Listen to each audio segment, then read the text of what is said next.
Competitive এক্সামের প্রিপারেশনের সময় নিজের মধ্যে একটা অ্যানিমাল স্পিরিট দরকার। অ্যানিমাল স্পিরিট দরকার কেন বলছি, কখনো দেখেছো ঘোড়ার রেসে কোনো ঘোড়া সে হেলতে দুলতে গিয়ে সে জয় হচ্ছে? সেখানে সে যতটা জান প্রাণ দিয়ে ছুটছে, বা এমনি রেসে যে কেউ অলিম্পিকে যে গোল্ড জিতছে সে কি হেলতে দুলতে গিয়ে জিততে পারছে? সে তার অপ্রাণ চেষ্টা করছে তারপরে জিতছে। তো আমাদেরকেও ওইরকম ভাবে আমাদের সবটা দিয়ে নিংড়ে দিয়ে চেষ্টা করতে হবে। এক কথা যেটা আদা জল খেয়ে লাগা বলে, আদা জল খেয়ে তোমাকে প্রিপারেশন নিতে হবে। এখানে কম্প্রোমাইজের কোনো স্থান নেই।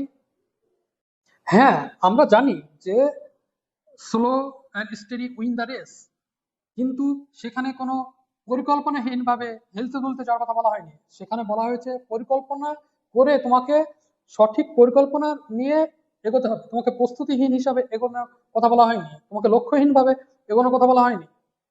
তো এই আপ্তবাক্যটা আমাদের মনে রাখতে হবে যে আমাদের মধ্যে অ্যানিমাল স্পিরিট রাখতে হবে জয়ী হতে গেলে।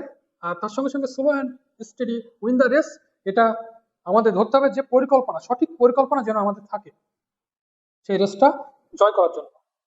লেগে থাকো, অবশ্যই জয় হবে।